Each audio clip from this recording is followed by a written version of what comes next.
So welcome to another exploration into consciousness with the Earth Nouveau Heart. It's good to be back. Lots of us have been on holidays and away traveling and spending some time with the family. So it's good to be back.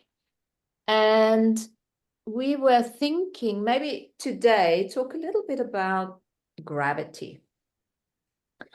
And I was thinking, we don't have to go into the physics of it because, I mean, I certainly don't know enough about it. All I know about gravity is that within this time-space continuum that we're finding ourselves in, there's gravity. And there's no gravity outside of that. So it's where matter and energy interplay and create shapes, forms, geometry, like our bodies, right?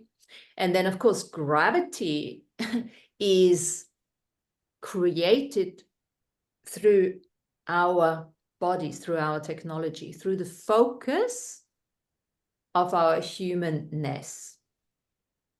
So, and that in itself is already interesting, because the real question we want to pose today is gravity changing? How is it changing? Why is it changing? So and then it's actually a concept, a context that we want to explore here that goes beyond the physical, the science, the relativity theory of Einstein or anything like that. Because if gravity is a result, a consequence of us focusing ourselves into this reality, into this like ascension timeline, ascension machine that we always, talk about, then isn't gravity changing as we are changing our perception, as our awareness, as our consciousness is changing? Gravity has to change automatically as we're changing our focus, as it is a result of that. And of course, we also know that time, the way we're perceiving time is changing. The way we are perceiving space is changing. And all of that impacts on gravity. And then, there's this other element of grounding. How is grounding and gravity related? So that's just the context. But I'm just wondering if we should start with a question that obviously starts this whole thing. It's like, what is enlightenment? Because there's the connection. What is enlightenment? What is it for you guys? Let's kick it off like that. For me, enlightenment is expanded awareness, right? Being able to step back and see a larger picture than what is going on just right in front of you in your physical body. Acknowledging the unseen and the seen, right? And I mean, I think there can be a series of aha moments. You might feel like very enlightened one day, and then you come up to a plateau, right? And then you have another wave of expanded awareness, and then you go up to your next plateau. I think it's a continual process. I mean, I think the Buddhist definition is probably different, certainly than that. But from my perspective on my journey, I think there's stages of that connect to the expanded awareness. And that also, I think, speaks to the concept of gravity. Because what is your gravitational force, the things that you're pulling towards you? Whether it's information or whether it's people or just the ability to be present and view a whole situation on a multidimensional level. Yeah. Yeah, for me, it's very much related to focus, because I see myself, or I see the human being or the human body as a focal point that anchors in the gravity through the focus. in this, in time and in space, because I mean that it's happened, not just, you know, the human being, but also the animals and the plants and everything, but we're doing it from a more aware, conscious perspective. So, and this is where the change is happening, is because our focus is expanding, our thinking is no longer as limited as it used to be.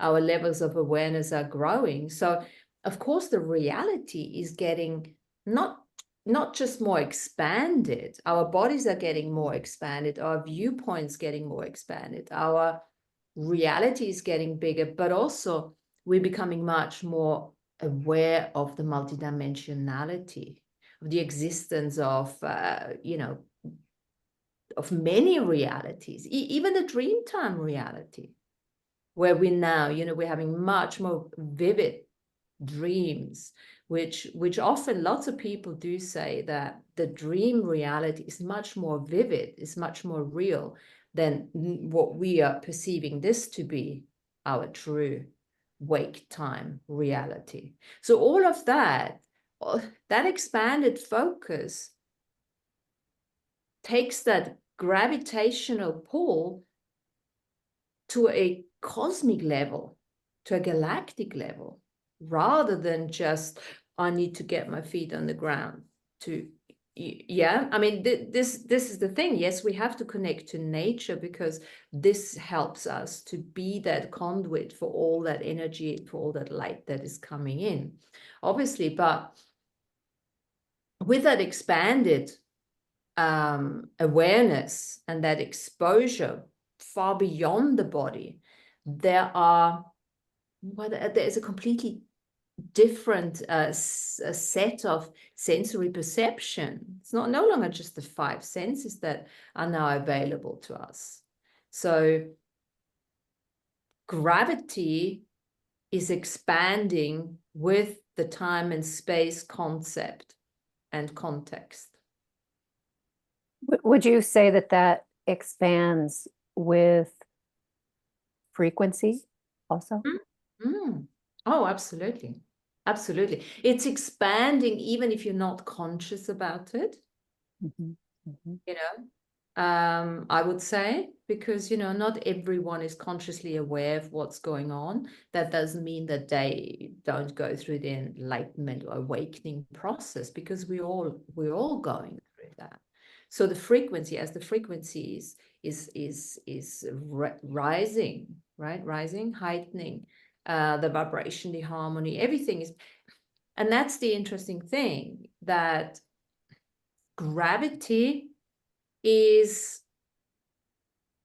and I think we said that in our group early on, the most important thing for grounding at this particular moment in time, we would say, is to really stay balanced. Electromagnetic energies, positive, negative, whatever you want to call it, feminine, masculine, to get that harmony going. And that does not mean, I've just come back from holiday and it was an interesting experience. That doesn't mean that you're like a dialing tone, sacred neutral all the time. No, it's like whoosh, whoosh, whoosh, whoosh, but always coming back to the center. You know, it's like I said to one of my mates, I said, it's like you're walking on a path and there's a lot of dog shit, right? And it's so difficult. You have to continuously focus on not stepping into it. And it's almost impossible not to. You know, when you go back home, you know what it's like, and especially full moon and everything. Chuck, and you stepped in. Great. No worries. Step back out, clean off your shoes, and off you go. And then for me, particularly with grounding, and gravity, all of this, because, you know, it's almost sometimes simpler to go into that expanded space of cosmic mediation, which doesn't necessarily take you out of being grounded. Because I think this other thing is with gravity is there might be a misunderstanding that you cannot work on a multidimensional level without being grounded, and that is not the case at all. Anyway, I'm throwing in too many things. Such as it's like push, bring it on, bring it on. Sandrine, what is your? But I mean, just to pick up on your last comment, I think that when you know where your center of gravity is, you for yourself, you can call it your groundedness. You can call it, you know, when you found your, okay, this is where I am centered. That is when you can go into the different dimension without losing, you know, the touch to yourself. But I mean, I even mean it in the true esoterical way, in that, you know who you are, and that is from there you can actually then go and explore, because you are not afraid of losing yourself or the knowledge of yourself. And this is also, for me, the enlightenment, in a sense, is that when you can do your and I'm picking up here a little bit on the philosophical wording for it, because it's poignant. It is when, for the relevance realization, you know, when you have done the relevance realization, or when you have explored into that dimension where you want to go, and you found something that is relevant for you, and you have the realization of it, and it is true for you, no matter, you know, all the people that are around it, but for you, it's true because you feel it is true in your inner self as well. That is from that moment on that you cannot be bullshitted anymore about that thing, because you found what is true for you. I mean, it can still be bullshit for everyone that is around you, but in that moment, your relevance realization told you, okay, this is the highest plausible thing. So it's true in a sense, because it's the highly probable thing. And I know in my inner self, from where I am at this moment, that it feels good and it feels right. Okay, so and then you can go on exploring from that stepping stone on. Who you are going to engage with at that moment is then very interesting, because when you found then people that are maybe also finding that thing something of truth and good, then you can continue, and you're opening up a new dimension and a new dimension and a new, you know, walking forward on your path in a sense. So that for me, it became more and more the message for myself as well. It's like, okay, what is true for me, and also going into it in the most non-judgmental way as well, also against myself, you know. Who am I now thinking that I could probably also go at a conference and present, you know, what I have, yeah, I can bloody well do that, because, you know, all the rest do it as well. They're just, you know, at one stage they thought, you know, okay, let's speak out, you know, why not? I mean, this is just an example, but it really proves that yes, you still can, you know, move from where you are, and you feel yourself grounded in that moment, and then you can go on and exploring deeper, wider, and wherever you want to go, or even smaller, you know, in the most minute detail, if you like to. Yeah, you're mentioning an important point here, that we always stress that individual self-responsibility, you know, that, you know, if you know you're walking on a path with poo, so you can't, you know, take that responsibility and start blaming everyone else for shitting on the path that you're walking on. So don't walk on it, basically. And if you do, then use the tools, if you do step into it, you know, to clean yourself back off again. And those tools are very, very, very hands-on actions related to nature. So I used a lot of wild swimming.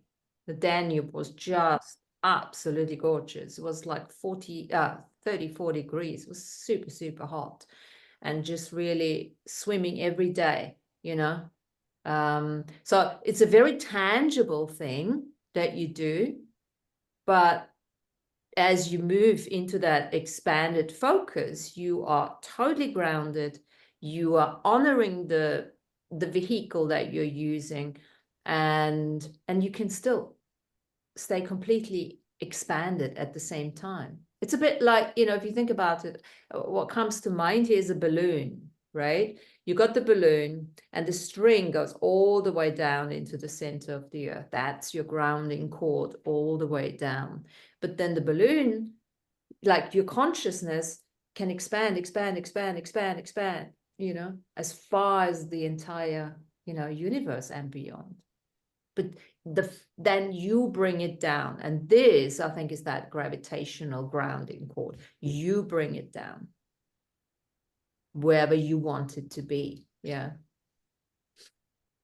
Interesting. And just the experiential difference in the words grounding and centered just gives me a different feeling in my body. Like when I'm hearing that groundedness, I'm feeling it in like the root chakra and my earth star chakra. But when I hear the word centeredness, I feel it more in my heart center. That was just a observation. I didn't mean to interrupt you, Sandrine. No, not at all. I was going to pick up on the fact that when you could also just pick up all the dog shit and start, writing a thesis on, which dog pooped which and whatever you want to. I mean, at that moment in time, your choice as well. A lot of the gravitation.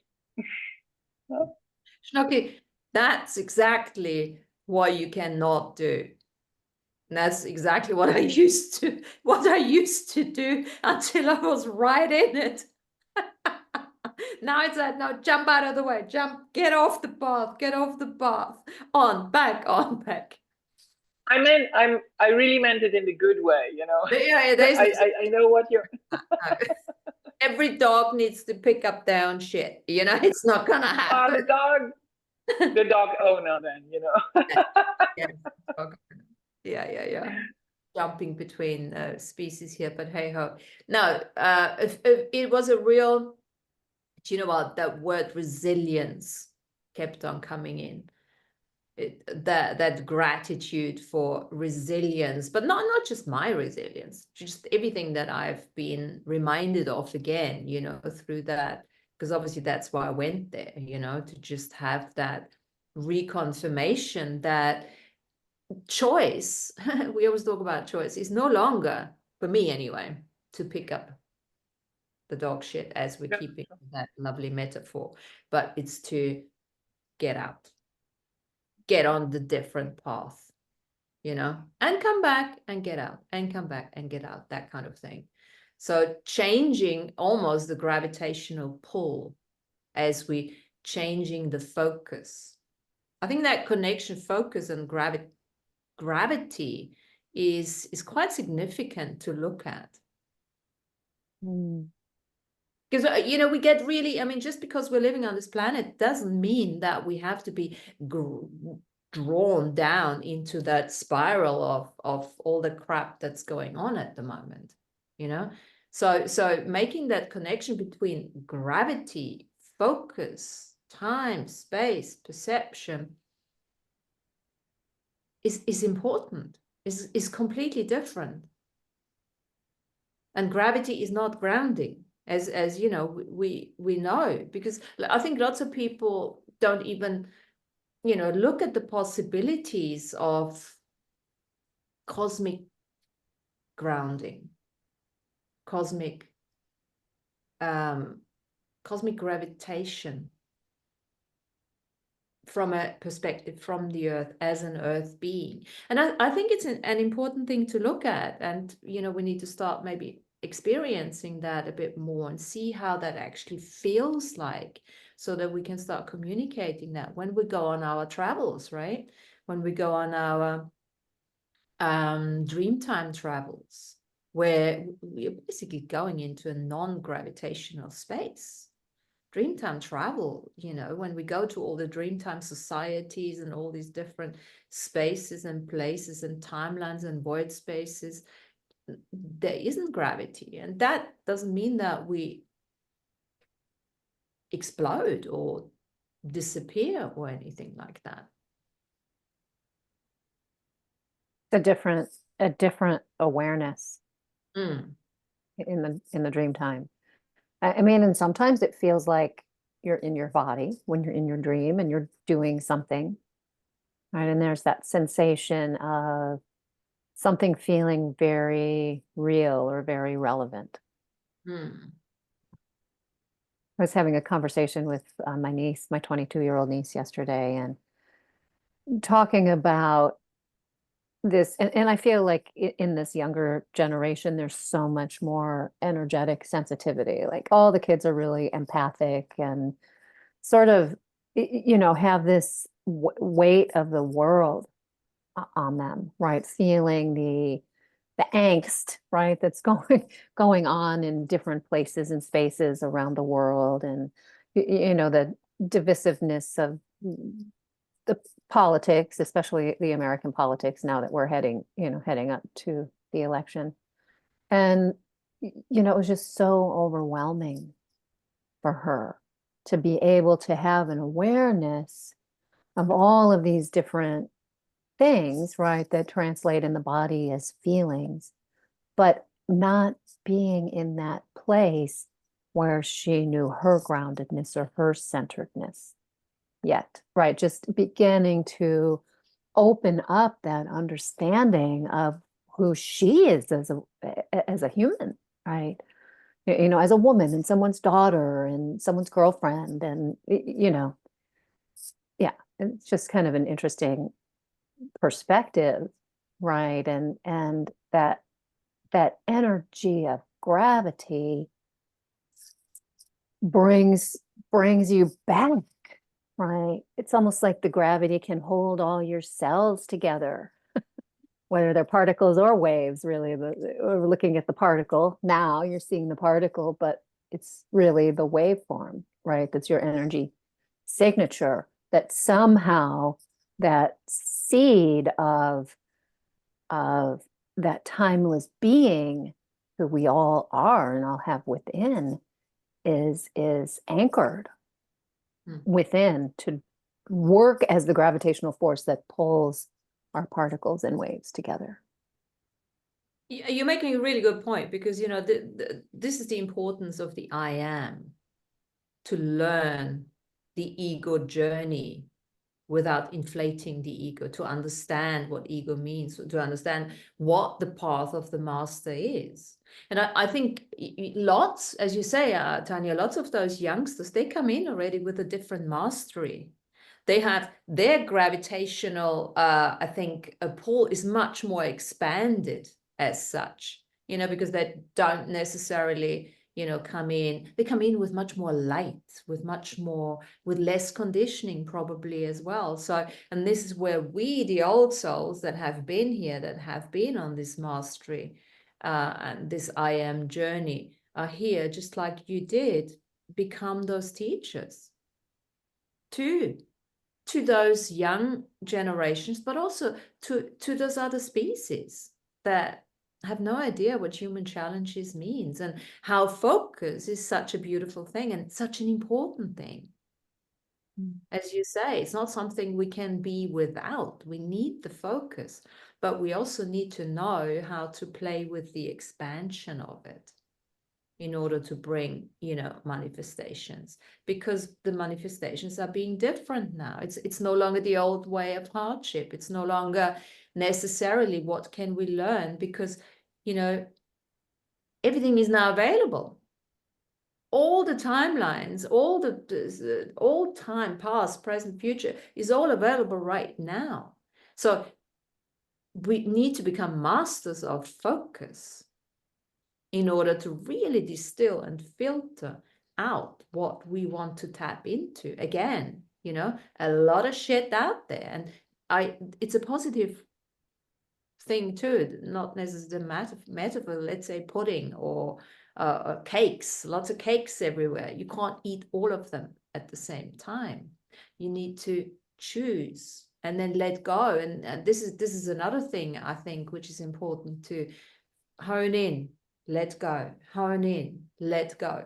That's part of that balance, you know, learning to not hold on to things, to thoughts, to feelings, to emotions, to constantly purge yourself, to release, you know, like what I did with the swimming, or when we sit in front of a ceremonial fire, or any fire for that matter, you know, just intending to let go of all of that, even information, even knowledge. Because the majority of the knowledge now is becoming really irrelevant, because lots of the information is actually wrong anyway. All the stuff that we've learned. So, you know, lots of the youngsters that are coming in that have no education on certain levels, and they just talk whatever, they are closer to the truth than our academics out there that have been, you know, their minds have been bastardized by old paradigm information. So again, this is part of the, you know, the letting go and looking at time is not linear, has never been linear. But we considered it, even in an educational curriculum, you learn this, and then you become a magister, then you become a doctor, and, you know, bachelor, whatever. You know, it's not like that. You can come in, never been to school, and be a fully fledged, you know, person who knows what they're talking about. That's all of that is going to be difficult for those really narrow gravitational people to perceive as a possibility. Yeah, I think that also reflects back to frequency. It's like whatever vibrational frequency you're holding, it's almost like the lower that frequency is, the more blinder you have of the awareness. And as the frequency raises, you start to get a wider perspective, because you're allowing more in, you're drawing more, a wider spectrum of energy in. And that spectrum sometimes cannot be expressed in words, because for lots of those frequencies you are mentioning, we haven't even got words for yet. Or eyes for. Eyes for, Yeah. sense. You know, I mean, just talking about like the frequency of light, right? That our human eye can see, that goes, you know, right before the infrared, all the way, you know, right before the ultraviolet. And then there's this, again, expansion of frequency that is available, but our eyes can't see it, but our minds can perceive it. Yeah. Yeah, that's the thing, the clearing away of the old conditioning. It never stops. You know, those layers never stop. The more light comes in, enlightenment, you know, for me, an enlightened person is a person that doesn't go into bias, doesn't go into self-judgment or judgment of others, can stay in allowance, but I'm using but here, because the allowance can become a hindrance. We're not to be just in allowance and let everyone, you know, shit on us, no. But to choose, you know, where we put our energy, where we ground ourselves, where we center our physicality. It's an understanding of the technology of the body. Because, you know, as you say, Tanya, we can't see it, but can we not? Can we? Some of us can, some of us, you know, I think that enlightenment, within that enlightenment journey, perception expands. Yeah. And it's like, And I mean, always being told that this is all there is, then, from a child, if your parents are telling you, no, this is all there is, that small amount of visible frequency, then you're going to, that's going to be your baseline perception, right? Because as your parents are your intro into the world, they help you, learn how to be human, how to eat, how to dress yourself, how to wash yourself. That's like a baseline understanding of what the world is. And then, so if your parents are constantly saying, oh no, you're not seeing those beings standing in the corner, there's nothing there, but I'm seeing the beings. But the more, the more that condition happens, then those blinders go back on. You think that, oh, wait a minute, I must be wrong if nobody else can see what's past that spectrum of perception. Right. I also feel that the youth, if you can put it of today, the whole definition of self-made millionaires, when we were talking about those in the 70s and 80s, it was more like, it was really somebody not from somebody from any lower suddenly had an idea and he made himself into something. So I feel that also the youth today, they are actually making something out of themselves much more today, and breaking paradigms. Look at the whole TikTok, look at the whole Instagram, look at the, everything that has to do. They are using the current tools that are available to them to express their creativity, even if it's only like somebody is just taking pictures of one stone every day, but okay. Others are just making, makeup, and now become, the biggest makeup artists that are out there. And although they just started, with one lipstick in front of their, their video camera on their laptop. But the point that I'm making is that I really, a few, my lower self, in a sense, would have said that, okay, this is all nonsense, they need to learn something. But no way. I mean, now I'm like, they learn so much more, that's everything that is in front. They learn how to market, they learn how to sell themselves, they know who they are, maybe not yet, but okay, they are on the, lookout for who they might become. They are trying to find a way how to make it in this world, and they are creative, so that's one of the best things that could ever happen to you, right? Instead of just sitting there, and then reading one book after the other, and just repeating what is question number 210 on page 20, something like that. So, I mean, this is where my whole view on a few things have just, been, okay, let's stop this nonsense and just really look at what is right in your face. Unfortunately, it will take a few more decades probably when we can, stop all the academia, come up with a new form of academia. But who knows? I mean, everything has been changing so quickly and has been evolving so quickly. Let's see what will happen. Again, I think in that we are living in the most interesting times as well. Oh, probably everybody says that, but I think so, really. Yeah. I think, it's almost too easy for us to understand intellectually where we are going. We always talk about imagination, using our imagination in order to tap into our genius, right? This is like, oh, what does that mean? Imagination is not real, and all of that. And it's almost like turning everything upside down now.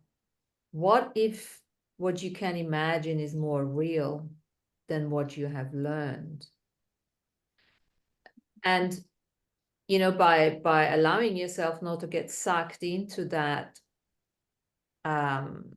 old paradigm of education and knowledge, we're going to be, it's going to be possible for us to really connect with our past versions of ourselves that have all that information of, you know, the past wars and where we've been, and all of, at least, you know, our I am master sort of unity. And then of course we can go into the future too, if we want to, you know, get to know something new. And that is something we need to practice.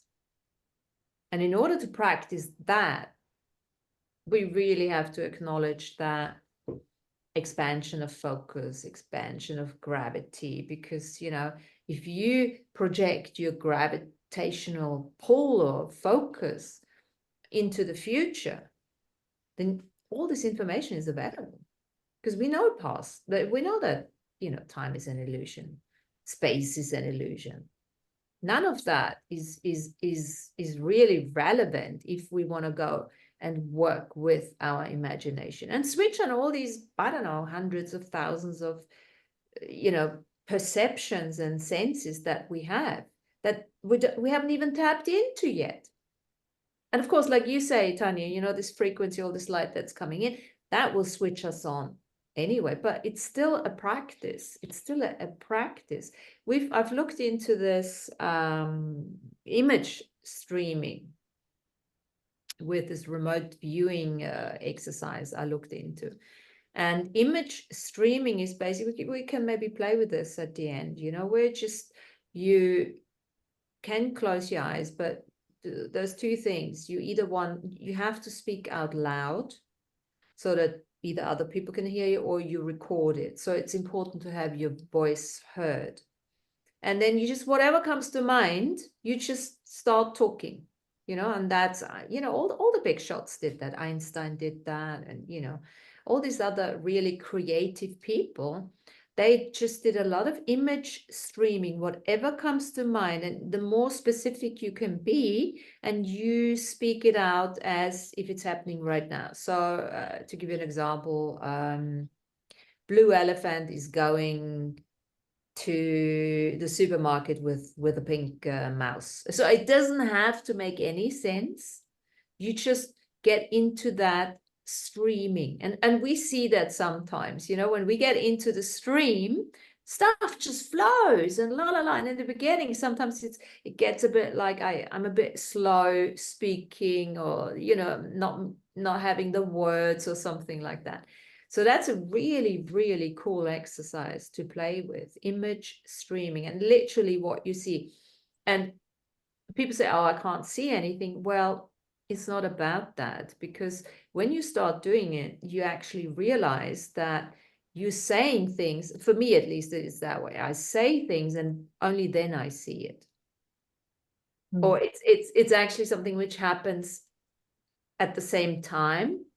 So when I think of the blue elephant going, I just say it, and then all of a sudden I have the picture as well, you know. And some people are maybe less visual than others, but everyone literally contains information and perceives information through internal imagery.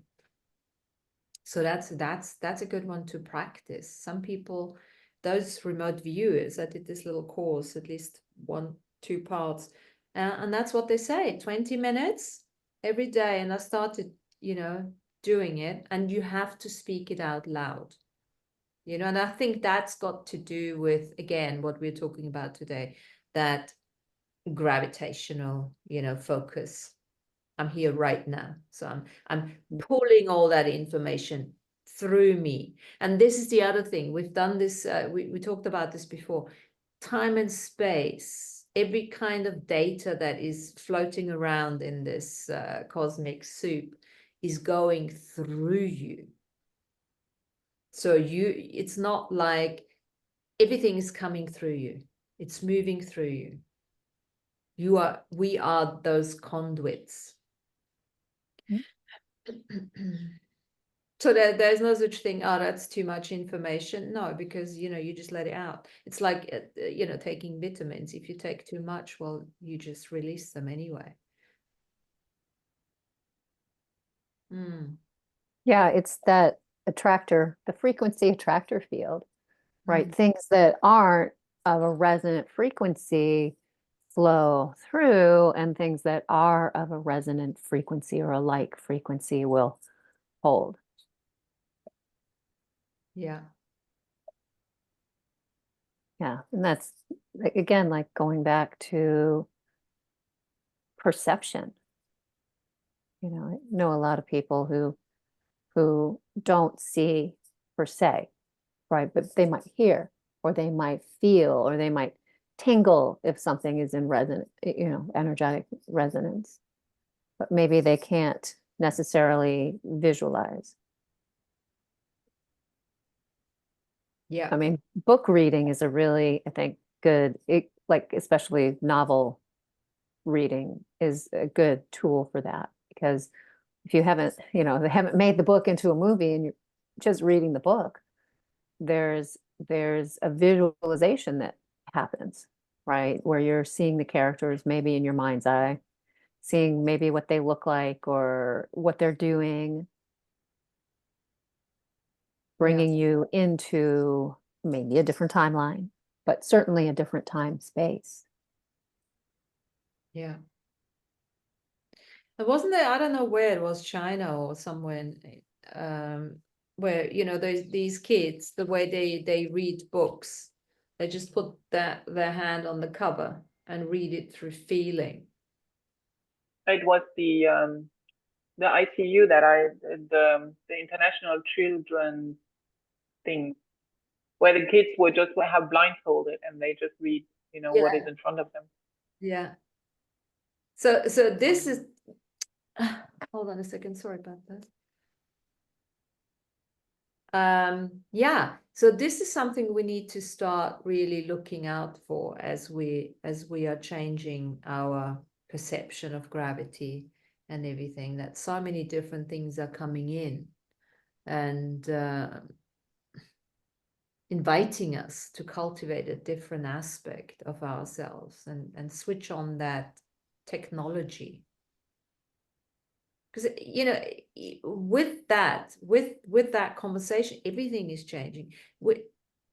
When we start living as a soul, from a soul perspective, more than a physical tangible body, because that's what we're doing. It doesn't mean that we're disappearing, but our level of consciousness is expanding. We're starting to recognize that we're not even here anyway. Yes, we're born, but we never really die. Yes, we do, but the soul never really dies. So as we're switching over through that enlightenment awakening process, that expanded way of perceiving things, this is a continuum. Everything is just continuing, and this Earth planet is an Earth ship specifically created to, at least that's what we learned with Andrew, to resolve karma. Right? That this is the galactic ascension machine specifically created for us to resolve karma, not just for us earthlings, but for the cosmos, for the universe. This is where the support and the interest comes in from all the other species, and those species, not to be mistaken by, these are not aliens. These are beings that are living on this planet as well, in the different dimensions, right? There are aliens too, but aliens, aliens are those that hardly ever come. They can't even come onto this planet because they don't have the coding for it. We have so many billions and billions and billions of beings of different species that we can't see, as you say, Tanya, we can't see, but we're starting to perceive them more and more and more. The veils have lifted. So that is available to us. but it's not going to be available with a narrow focus of, you know, gravitational pull into the old direction of, you know, tangible living. We have to expand, and all of a sudden, and that's practice too, right? Well, and to be able to hold both, right? Because let's be honest, I like my house. I like having a bathtub and taking a shower and being able to cook food and have a garden. And so, you know, that traditional living, right, I think has value because it allows you a place to explore from, right? It's almost like if you're not in your center, like Sandrine was talking about before, how can you know where that expansion can happen? I mean, maybe you don't ever know really because it's continual and always expanding. But it seems like having, you know, like a traditional life in a way, a place that you can ground and be centered and know who you are and know that that place holds space for you to grow and expand in the way that you want to, or don't even know that you want to, but all of a sudden you just are. Yeah. And it's a space for celebration, right? Because how many lifetimes have we been doing this? I'm not going anywhere as far as I'm concerned. I'm staying for quite some time because I want to see, you know, this whole, as Sandrine says, this whole excitement, you know, the unfolding, the celebration of our galactic citizenship. It's all possible in this lifetime. Not everyone will choose it, right? But then again, you know, Or acknowledge it, or even acknowledge it. Yeah. You know, it's like that, that story of the Mayans not being able to see the ship on the horizon. And then the shaman looks and the shaman's like, oh, what the heck is that? We haven't seen anything like that before, but he was the only one who could perceive it. Exactly.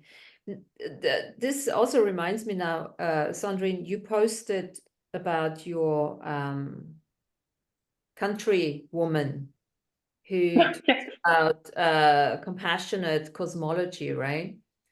Because that falls into, tell us a little bit about.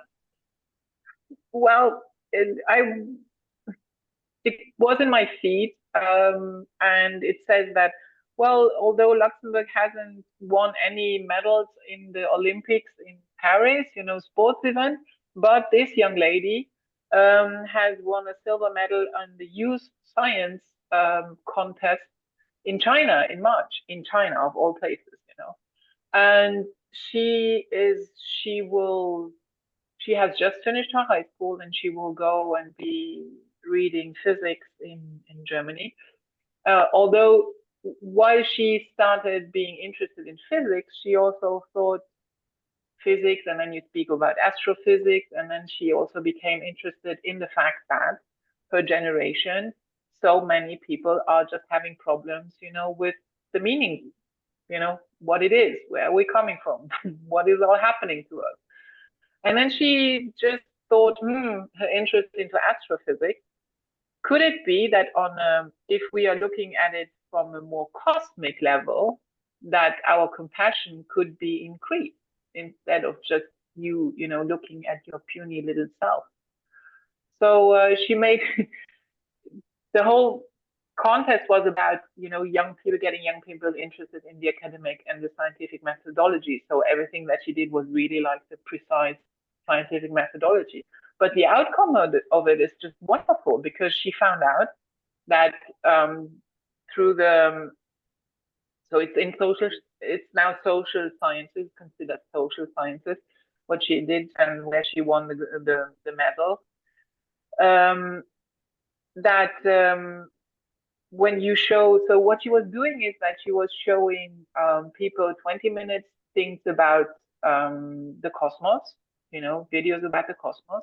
And then her other group, she was showing things a little bit more related to biology and nature and stuff like that. And those in the end, and then you had to go and fill out a questionnaire. And those that were watching the video or the 20 minutes that was more on cosmology actually replied that they would be much more open of helping somebody who would be in need, So the level of compassion from people that were watching the cosmology related videos much higher than the one on biology, for instance. And she found that absolutely compelling, and now she thinks maybe she will, she will look into it more. But okay, I hope that she will not get lost, but first year of university, you always get lost, right? But yeah, no, I found it just absolutely interesting. And I again, it is one of these, where I also think it useful to bring up to people and say, stop the youth bashing, because they are not only sitting there looking at their Facebook thingies and whatever have you not happening, they are actually concerned about what is happening to us, And here we have the best example of even looking, outwards in the cosmos, what does it mean? If we're looking at it from that perspective, instead of just, us little earthworms here scrolling around. And what a beautiful example. She's she's picking it up, like what we said early on. It's like she's honing into that one particular thing, and what she's actually confirming, proving almost, because people do need the proof, is that if you do the work and you let go of your conditioning, your limitations, and you start learning about you being a cosmic being, it improves social interaction. Yes, it does. Exactly. It does. Because Exactly. you no longer have to judge everyone. There is no right or wrong anymore. There is just allowance. There is just choice moving. There is, obviously, separation of density. But everything makes sense. There's an understanding, an intellectual understanding, and that's what she's coming in the other way. And I'm thinking, this is beautiful. Just by looking at it's that easy. I should have known that 30 years ago before I started all of this BS. You just you see? and let it all live. Which is why I was nearly in tears, not only because I was like, oh my goodness, yes, another one of those that, yeah, we need more of you, So I hope that she will push through, and that she keeps on with her scientific mind, at least, maybe still interested in what she brought to the table. And she was very, very well spoken about what she did. So she's really concerned about it. So hats off. Yeah, and there will be people that can hear her that cannot hear us. Yeah. And that's exactly it. That's why every voice, even if you come from little Luxembourg or little Austria, we're here to speak up. Let your voice be heard. Let yourself be seen. Everything is important. This is an individual awakening, and every individual contribution is significant. Really, really significant. Yeah. Maybe even the next vice president of the US has Luxembourgish genes. Well, keep on dreaming. But hey, we don't know. We don't know. Anything is possible. I have a feeling that a very interesting surprise is on the horizon. And somebody will, I don't know, did I hear it? I probably heard it somewhere, that resonated with me, that somebody no one had considered will pop in. Not necessarily even after the election, because certain things may be happening. Look, the Americans are pivotal in this awakening game, right? You've done it before, hardship and everything, and you're doing it again. Isn't the heart chakra in America? Um, Depends who you listen to. good question. I mean, some people say Shasta is the root chakra. Some people say it's the heart. Yeah. Wasn't the heart in Britain? I think it's the throat. It's Anyway, the throat? there's so many different things. It doesn't, yeah. So I, I think But- it depends on which frequency or dimension you're looking at, because I think the Probably. chakras are different in each different layer of reality or I- frequency. maybe some listener and some viewer will correct us on that. So please. yeah. But just having said that, I feel that yes, something needs to break up this cycle of bipolarism in the US. You know, there needs to come up. They have to start considering the multi-part. I know it's you know, okay, because we're from Europe, so we're so used to it. But it's the only way where you can really move things forward. You know, it's by sitting together on the table and having consensus. You know, so that's how you create consensus, just by multiplicity. Oh, okay, that's what's politics concerned. But having said that, I just come from my very short trip to the US, and I have to say, again, it was just such a pleasure to be visiting the US and also being welcome to the US and speaking with the people there, and just, you know, the level of servability is just wonderful. You know, nobody is just being grumpy. It's just like, hello, how are you today? Yeah, my love, yeah, darling. And okay, well, this is not happening in Europe. You go to Paris, they're all grumpy, all of them, all the time, most of them. No, but it's just in general. You go someplace and you're being welcomed, and people are just kind and serviceable, and you can ask everybody, and they will go out of their way to find whatever they, you know, you are looking for, and helpful. And I arrive in the evening in Denver airport. It's all dark. I don't know where the bloody bus is going to pick me up. And there were two ladies. Oh, come on, sit over here. They were right there. There is one driver getting out of the bus from the other bus and saying, "Who are you waiting for?" "Oh yeah, I saw him. He will be here in 5 minutes." I mean, in Europe, no one would have done that for you. No one, honestly, wherever you are, doesn't matter. So just saying, and I think having been there for 4 days, if we had talked for 2 minutes about the US politics, we had talked a lot about it, you know. So it's not even on the radar. Okay, it was also an ancient civilization conference, but still, you know. So it was with lots of poo. You stayed away from the poo path. There were too many bunnies on the way all the time, and prairie dogs. So yeah, go see the bunnies running around in the garden. Well, I have to say, I mean, the majority of my mates are Americans. I mean, it's you guys. I mean, not you, Sandrine, you obviously Luxembourg, but the majority people I speak to are from America. And I also think that, you know, if you look at the places with the biggest turmoil now, these are the places that create the biggest change. Makes sense, doesn't it? You know?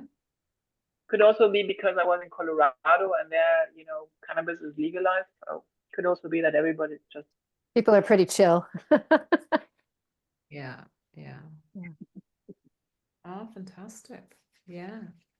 One of my friends and her husband got a place outside of Boulder, between like in the mountains. They, you know, bought some land and they're kind of creating, you know, a complex, which is interesting. That was my friend, a consummate researcher, researched places all over and went, you know, to visit all different types of places, and they decided upon Colorado. A lot of Californians have migrated there over the past few years. Yeah. Yes.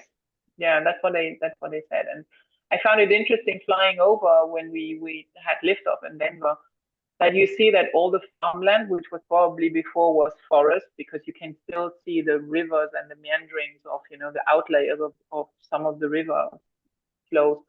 And then there must have been not only savanna, but also some forest and brushland.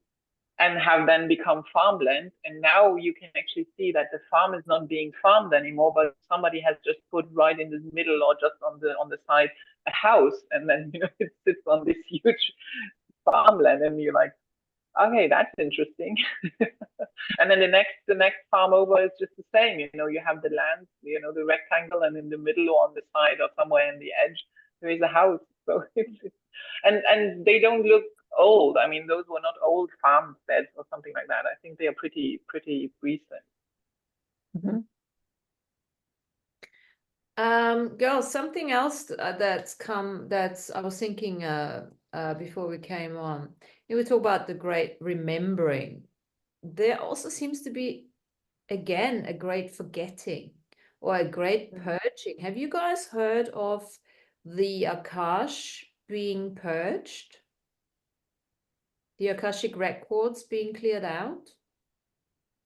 I haven't heard anything specifically about that, but it's also that my understanding from things I've read and researched that the Earth Akasha, what we think has been the Earth Akasha, wasn't really the Earth Akasha, that it was overlaid with Nibiru's Akasha.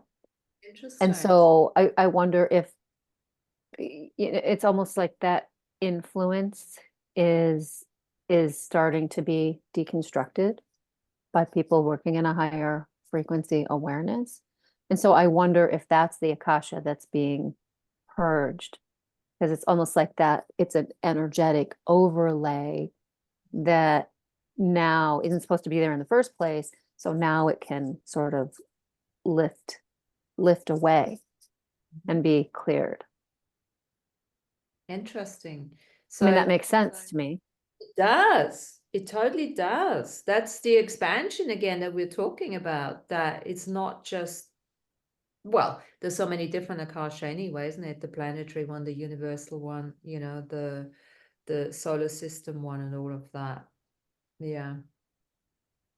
Yeah, it's interesting. It's like I went to this workshop in April, and the two beings who were guiding it, whatever, facilitating it, they were talking about the iron core of Earth. And to me, that iron core of Earth doesn't feel relevant to pull me in gravitationally. I see, like an emerald heart or emerald, turquoise, azure, gold, pyrite. It looks different. Sometimes it looks white. But I think in these like lower dimensional realms, maybe that iron core of Earth is showing up. And that energy of the Akash, Nibiru Akash, was anchored into that iron core. And as that iron core sort of spins and shifts and the grids are shifting, maybe it's almost like releasing the ties, the magnetic ties to that Akasha. Interesting. On this conference of the ancient civilization, there was also some speakers that were eventually talking about, what holds information apart from minerals. And we all know that water holds information. How much information it can actually hold is still, they still want to find that out. But also that through the whole process of rock formation, so at one stage, rocks can actually also generate water. That was one of the things that came up, and that is something that I will also look into. So again, somebody also mentioned the iron core. Interesting that you picked up on that as well now. So it's coming up as well. Yeah. So there are so many things that hold information, and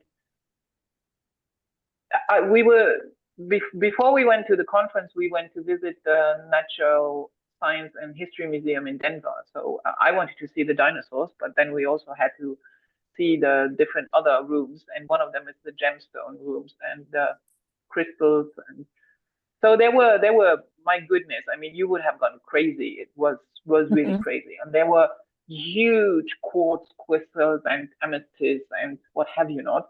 But there was one that was really like massive, and you could touch it actually, and I found it very interesting. And I thought, oh my goodness, what is all, what information is included in you? Who have you been, have you had somebody energize you with information or not? At that moment, I was not able to get a reply from it, but it was very interesting to just walk through there.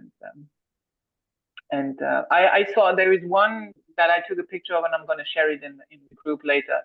That just looked like an image of a reptile. And on the orchestral, I don't know, but some of you are following some of the channelers. So the Gaia, they are putting up a conference in October with some of the major channeling people. I just posted the link in the. Oh, thank you. Okay. I've got what's his face? Hussein Naya. Mahdi. No, what's Haman, yeah.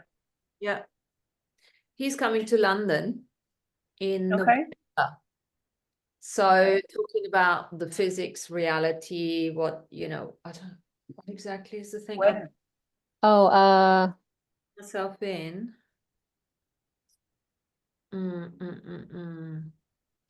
When 16 or something? Is it 16th? Hold on, I'll tell you now. The nature of reality. Hold on. Are you talking about Nassim Haramein, Yes. the physicist? Yeah. Yes. And he's also doing the tours in the different tours then? That's the same guy, right?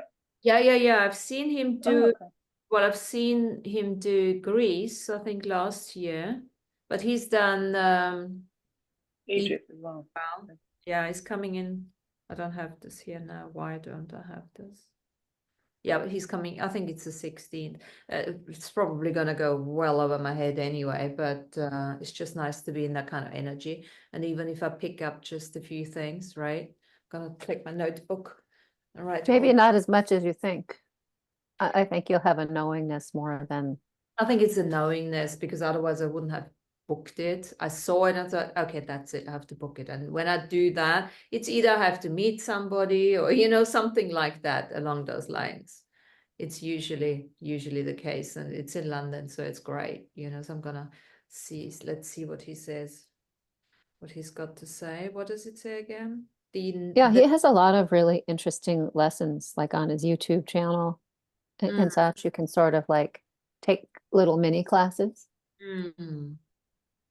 And I like his inclusiveness, I like the way he very much, in an enlightened way. He's not just physicist, this. He brings all the spiritual aspects in as well. And that's nice. I like that,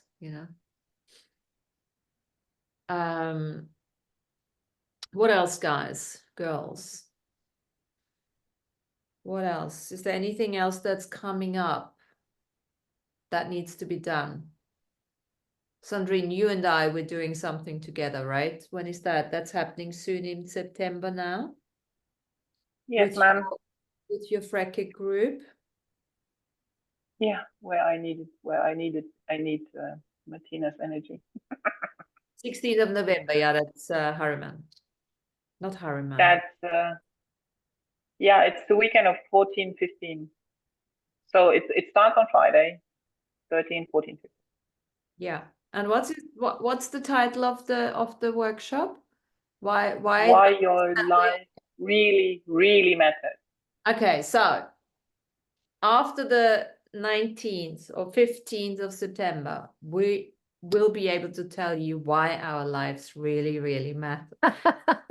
Frankly, there's just one really. It's just one really, but it's an important really. Why your life really matters. Do you know the answer already? Well, maybe. Well, my answer. No, I don't.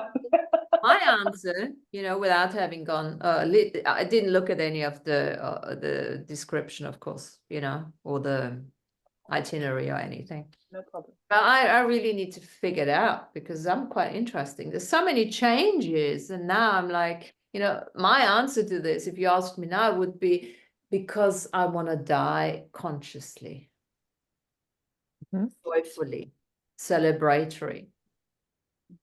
But that's a bigger picture. Now I need to filter down a little bit, It's a good one. what I'm going to do until that happens, because I got to be here for galactic citizenship. So I've lined up another 50 years or so. Right. I can't keep painting the whole time, right? I recently read on another of my newsletters that we age in steps, and the first big whoop is when you're in your 40s. That's when you start aging more rapidly, and then again in your 60s. So now 40 to 60, if we can take good care of ourselves and really look after ourselves, and then in the 60s we are again good, we might age a little bit slower. Well, I'm actually thinking between 40 and 60, since you're bringing this up, we're actually getting younger.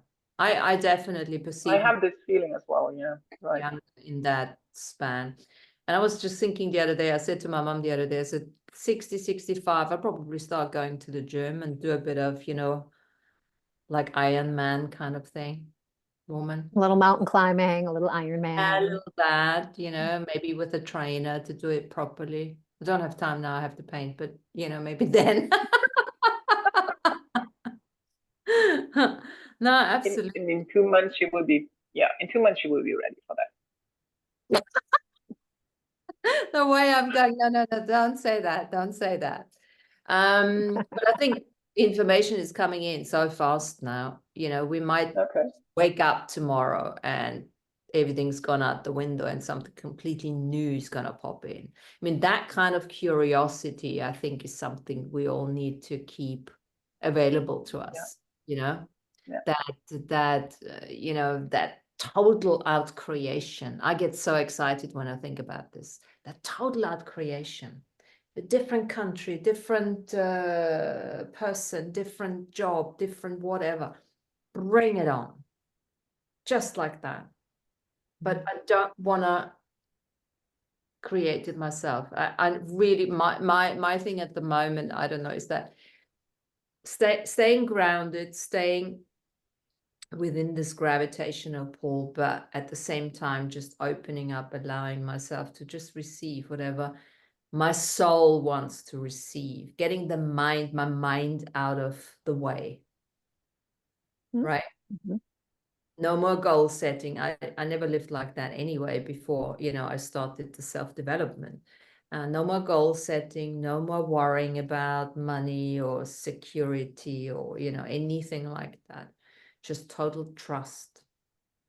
And not even knowing what I'm trusting in, myself, me as a part of the universe, in the God that I am. Who cares? Just trust whatever comes in and look out for synchronicities, look out for signs, pattern recognition, that kind of thing. Well, and that's, also you trusting your own gravitational pull. Right? That the right things, the things that you need in your life are going to attract to your gravity, right? Whether it be people or information or, concepts, or art supplies or bananas, those things that you need because you have your own strong center of gravity. Right. And then those things draw to you like magnets. Yeah. So what does that feel like for people what does having your own gravitational center that you can trust, what does that feel like? Let's play with that a little bit. I mean, to me, it feels like home. Right. Knowing who I am within myself. And just being okay with that, being present with that, but knowing that there's a space for nurturing, a space for growth, for expansion, for truth, you know, although it may be my own perspective, right, of truth, and that's what we all have. You know, and it's interesting, the crystal card that came up today for our group chat is Charite. And Charite connects with Charite, Charoite. I can spell it, I really can. But the Charite has to do with individualization. And so, you know, we've seen over the past couple years, everybody coming out with their own story, right? Women's stories around the Me Too, people of color stories around the Black Lives Matter issue, but each of us has been allowed to acknowledge like their own individual self, their own individual nature. You know, and to me, we're all extremely unique beings of light in the world. And sure, yeah, there's soul family and there's, you know, over soul family, and you know, we're all one anyway, right? In some level of density or some timeline reality. But it seems like that gravitational pull, right, allows us to bring in things that we want and need, but also allows for the individualization, but also the unity, right? Being able to be in that space of non-judgment. I think in the States, right, that polarization has happened where it feels like it's ego related, right, in a lot of ways. Like people want whatever their perception is to be the highest priority. And I think that's where the disconnect happens. So, I mean, just looking at the candidacy of the former president, you know, he's like a Svengali. He's like a hypnotist. He draws people in and gets them rallied. It's like they can rally behind him. You know, in it's an interesting way. And I know AB has said that he's using all kinds of, you know, magicians to put energy into, you know, behind him, behind the momentum, which I think is interesting. But it almost feels like the individualization stemming from ego. It's like, I don't know where I'm going with this, but there's something around people trying to ground like through him, Yeah. which I think is really interesting. And then it becomes almost like a group mind or a group mentality. Yeah. I've been reading the book The Trap by David Icke, and he talks a lot about the matrix, right? The lower fourth and lower dimensional realities, and how it's a holographic projection, and that those powers that want to keep you in that holographic projection want that sort of group, I don't know, zombiness, right? They want you to be attached to that way of living and working, so that energy can be harvested, that, you know, spiritual, emotional energy. So yeah, it's just kind of a really interesting time now. There's almost like this dichotomous split of people being very individuated, but also sort of going back to this sort of like this group. I don't know quite the word that I'm looking for, but think of like some of those early cult leaders in the 70s, like Jim Jones. He was, you know, hypnotizing people to, you know, fly down to Guyana and drink the Kool-Aid. Like, where does that phrase come? Right? Drinking the Kool-Aid. And people followed him, whether it be out of fear or out of the desire for something better. So I don't know. For me personally, I try to just be very present in my own knowledge and knowingness, but also have that bigger picture and have the compassion for everyone around me, right? Whether they're in that zombified state or whether they're not. I mean, that's There's the yeah. no reply. This is just connecting to something else. Right. And I was just going to say, I mean, that's his sole purpose, to come in, and his psychic pheromone, that attracts all that frequency, that sort of vibration that creates then that harmony within that group. And I personally, I think it's exactly the way it has to be, because that bubble has to become bigger, that when it happens, whatever needs to happen, the whole big bubble can then pop. I saw, as you were talking about that, I saw an image of a spider web with that being in the center, and then everyone else getting like stuck in that sticky spider web. And as soon as they then take out the big spider, the whole net's gonna fall apart. So it's and that they will take out the big spider. I think this is all part of,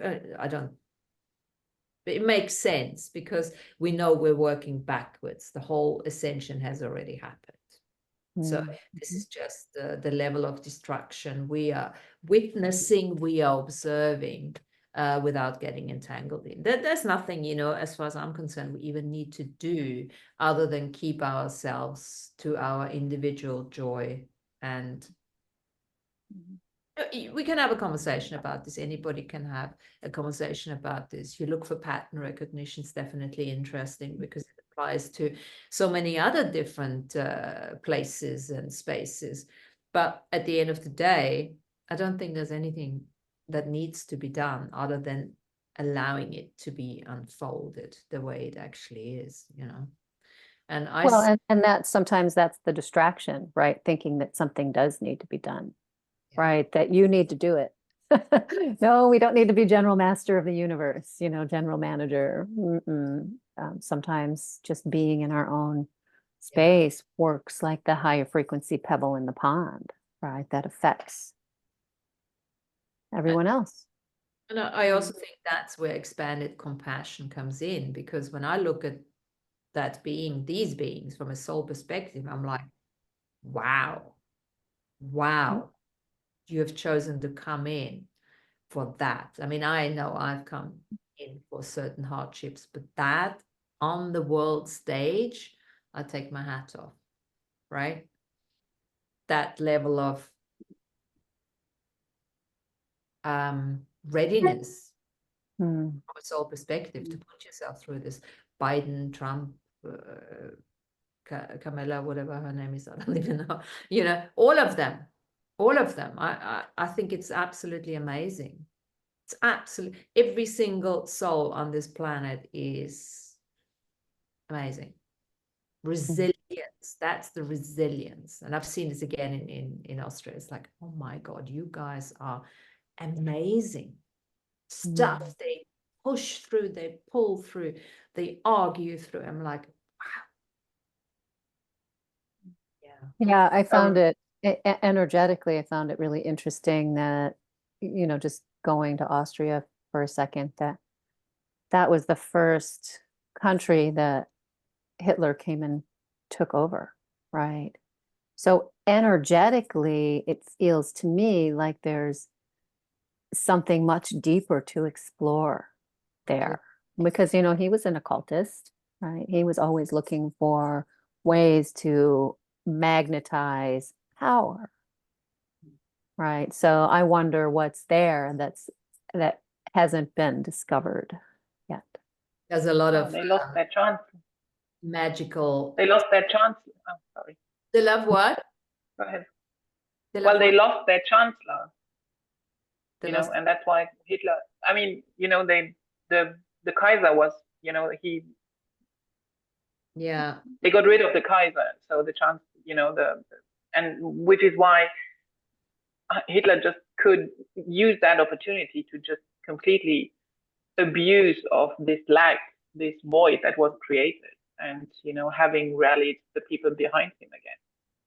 So this is my what I wanted to comment on is that I recently watched a documentary of the women that were behind Charles Manson, and if you look, the pattern recognition there as well is that these were all impressionable ladies at a certain age who were nearly all kicked out by their families at that time, who had nowhere to go. And he was the only one who, gave them that what they were looking for. The love, somebody who was listening to them, somebody who gave them power in a sense. And now that they have, and that is also a comment to the resilience, they have all survived.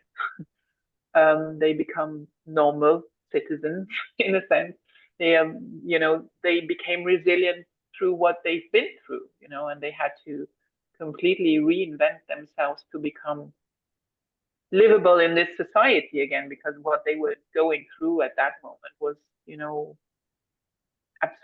an absolute fake world, which was not livable for them and others, unfortunately, and also whatever they did to other people.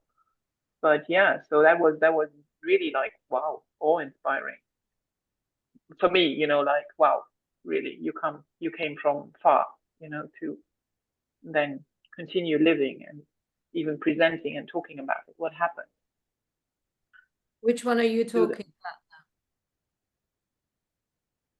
The women that were the group of Charles Manson that were behind him. He never did anything to anybody. He just rallied those women and hypnotized them, and whatever you wanted, whatever he used, his charm and his. What is that name? Sorry, I can't understand. Charles Manson. Charles Manson. Oh, right. I thought I did get it right. Your audio is not that great today. Yeah. No, absolutely. And I think Austria, the roots go very, very deep there, and I haven't even scratched the surface, and I don't want to, because it's the reason why I left. I had to leave. This is the reason why I had my walk-in. I had to get. So frankly, I'm not interested. And initially when I thought I want to know more, and look, there's a reason why a country is neutrality, for so many years now, be that as it may, if you look at what that actually means. It's not for me to go any deeper than that. But Yeah, yes, so that's a distraction for you now. that would be a distraction for me. And this is also why I had to leave, and I can't live there either. Absolutely. Because there's too much poo on the streets. Yes. And I'm not having a go at my family. Absolutely not. This is the entire consciousness there, and as beautiful as the place is, there's a lot that needs to be unraveled, and it will. Yeah. Not by you though. No. Absolutely. Yes. Amazing. Yeah. Okay. How are we doing in terms of timing? Oh gosh, we're almost 2 hours. Girls, you talk a lot. I'm so glad to be back and actually have this conversation. Thank you for coming on. I know it's August and people but it's great. Is there anything for us to conclude? Gravitational pull, anything that we haven't mentioned, anything you want to say before we let's do before we go. Let's do a couple of just 2 minutes or whatever each one. Let's do an image stream. Yeah, so just start whatever comes to mind, start talking, and then when you have enough you just say next, and then the next one picks it up. Who wants to start? You start. Okay, I'll start. Well, I can start.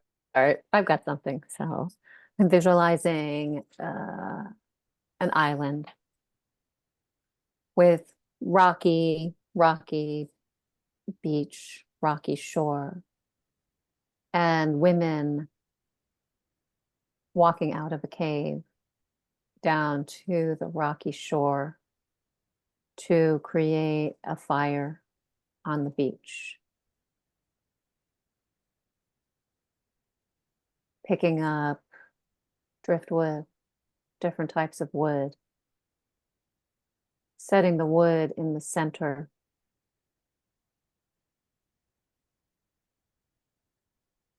Creating a circle.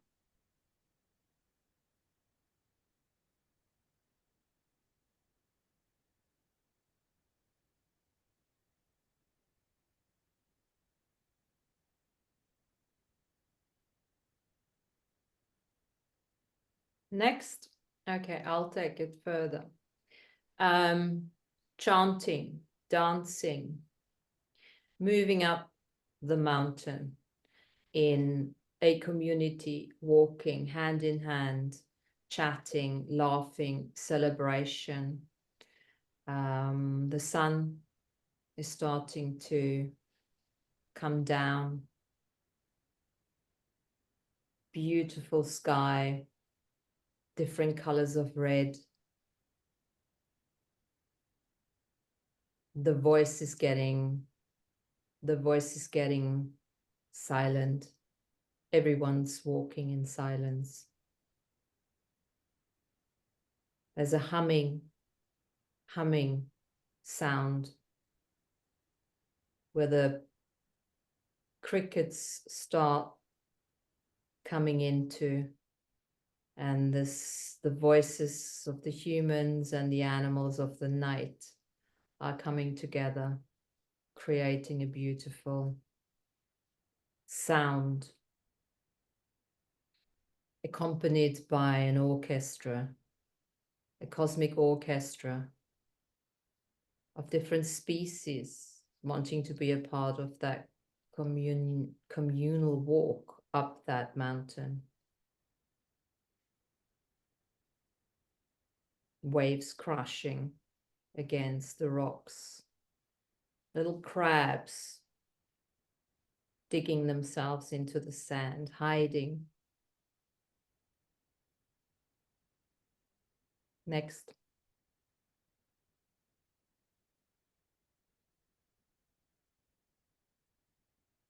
They are feeling the dampness of so as the sun is setting, you can feel the first chill coming up from the beach and the dampness from the beach that clings still on their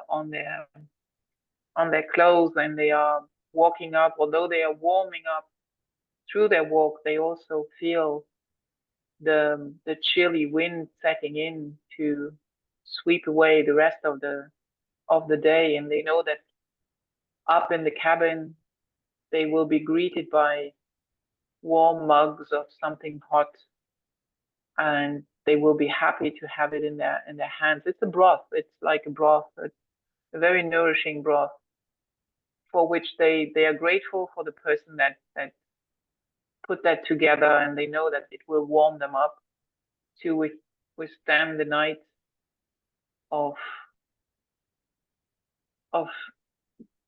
celebration, but yet also not only celebration, but also a coming together and a reinforcing the communion that they have built together. And that is what many other, not only the creatures around them, but other dimensions are also interested in. Everything.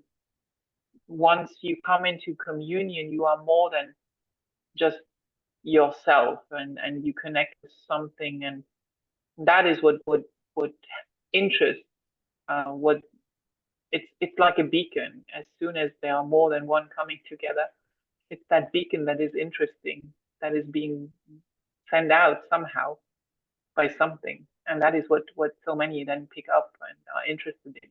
So it is yeah, the coming together and whatever the intention is. I can't currently put my finger on it, but yeah. Beautiful. Beautiful. Thank you, girls.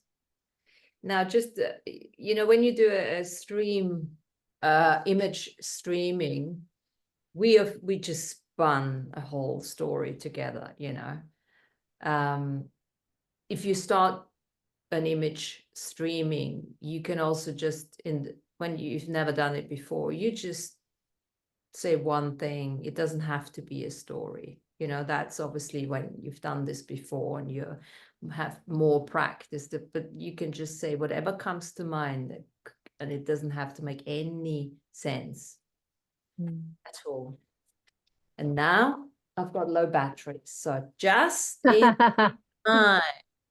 Thanks so much for being Thank here. you. And let me just pop this in because I don't want to lose this. Not that I would, but you know me, my technique. Cool. Great. Well, nice to see all y'all. Nice to see you Today. too. Hello. All y'all have a safe travels and a good week. Okay, and we'll see you next week, okay? Take care. We Bye. do. Bye-bye. Bye.